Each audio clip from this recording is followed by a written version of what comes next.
Hi, Rob from Musicians HQ here, and today I'm going to tell you how to take one of these, a Volca Keys mini synthesizer, amazing little machine, or one of its brothers and sisters that look very similar to this, the bass and the other one, the modular, and connect it to a computer or laptop. And it's not immediately obvious how you do that. I struggled for a little bit, I know, when I first got this, because it's tiny, there's not many inputs and outputs on it.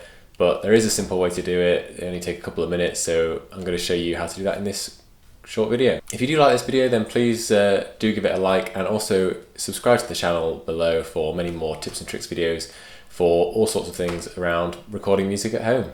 Okay, so as I said, the Volca Keys and the other Volca family synthesizers, they're tiny, so they don't have many inputs and outputs. You've got to see over here, you've got a MIDI in, which is basically so you can plug in a MIDI keyboard using a traditional 5-pin MIDI connection. This tiny little keyboard is kind of cool and means you can play on the go, but it's not exactly ideal, and plugging a full-size keyboard in is handy. Then you've got an in and out sync there, which is so you can connect up these this family of synthesizers. You can put in a sequencer, for example, from the beats, and get that to sync up with the Volca Keys. Very cool. But what we're interested in is that little connection there with the headphone symbol. That's the headphone out. You can obviously listen to that with headphones, so you can listen to this on the go, but that is what we can use to get sound out of this and into our laptop or computer.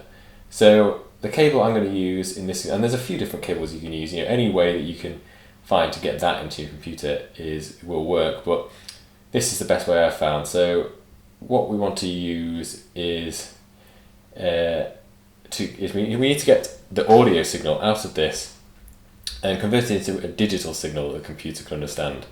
And you could do that if you have a computer with a microphone slot, using the computer's or laptop's inbuilt sound card, but it's not ideal. Those sound cards aren't built for music production, so you're probably aware of this in many cases. You may even own one, but what I'm going to use is this over here, which is an audio interface. If you follow my blog or the YouTube channel, you know I'm a big fan of these Focusrite interfaces. I'll put a link in the description below to them so you can get one if you haven't already. They're really good value, around the $100 mark, £100 mark. And this one is the 2i4. It's a slightly older model now, but they're great. It's an external sound card essentially. But it's a dedicated one, so it'll do a much better job than the one built into your laptop or computer. And it also comes with lots of inputs and outputs. So here on this one, there are two different inputs that will allow you to connect up XLR microphone type cables, but also instrument type cables too.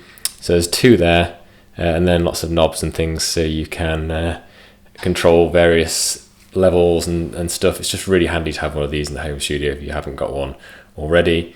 And then that connects into the computer or laptop at the back with this USB connection, Firewire connection that is, you can see, is plugged into my MacBook over here. Really simple to connect up. Once you've connected, you just have to download the drivers. There'll be instructions that come with the audio interface to help you to do that. Just go to the Focusrite website and download the drivers you need from there, and it should connect right up. So cable wise, what I'm going to use is this headphone type connection at this end, a 3.5mm connection, which will go into here. So that goes into that headphone output as I showed you before. At the other end, so I'll show you on this. You can see on here that there are two bands, two little black rings.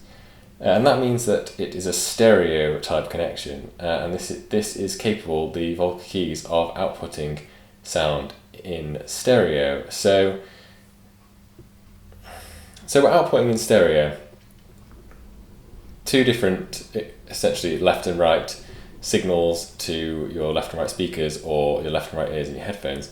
And the Volca Keys you can create sounds where there is a difference in the two channels. So you may want to capture that and that sound accurately. So instead of just going from this connection to a just one cable, what I'm going to use is a Y-type cable. So it splits off into two separate mono jacks. So it goes down and it splits off into these two jacks. It's the same cable. I'll put a link in the description. It's called a Y-type cable, and these are 1/4 inch jacks. You may be familiar with them for like a guitar type lead connection. And then that allows me to connect into my audio interface the left and right channels separately. So over here, so I can connect the one channel in there into my first input, and I can connect the second channel into my second input. So you can see the Y-type connection in there. And because I've got my monitor speakers, these, plugged into my audio interface at the back directly, if I turn on the Volca keys, wait for the lights to stop flashing, and just try playing a note, we should be able to hear it.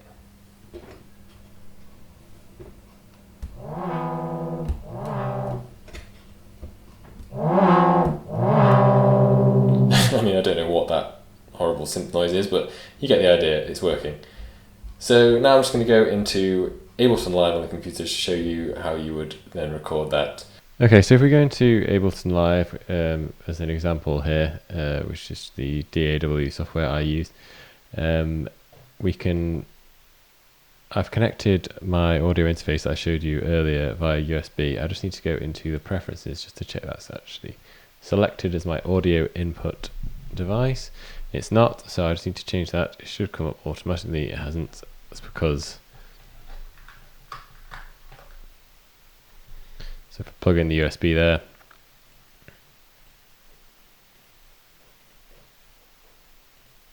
there it is, Scarlett 204 USB, and also select that as my output as well because I'm going to hear it from the speakers. That's all selected, all good. What you want is a couple of audio tracks in here, which if they're not, they should already be a couple there, but if not, you just go to create and insert audio track. And here you can see that on track 1 it's set to pick up channel 1 of my interface, and you can see a little green bar next to it, which shows if a signal's being picked up. And then I've got this, the audio from the Volca keys, track 2 is picking up channel 2. So if I arm both these tracks, click these red circles so they're both armed, you'll see that the signal, and I want to make sure that's not in the note, it is not in the red, so I'll just turn down the input gain. I mean, I'm just playing random notes.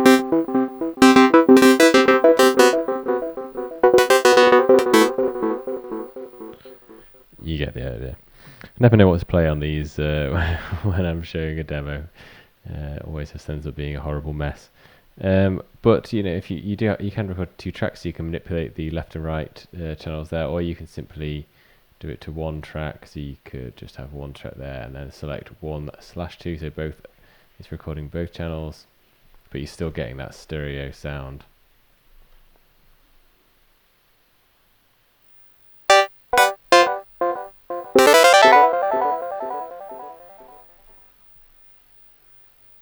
But it's just on 1 track.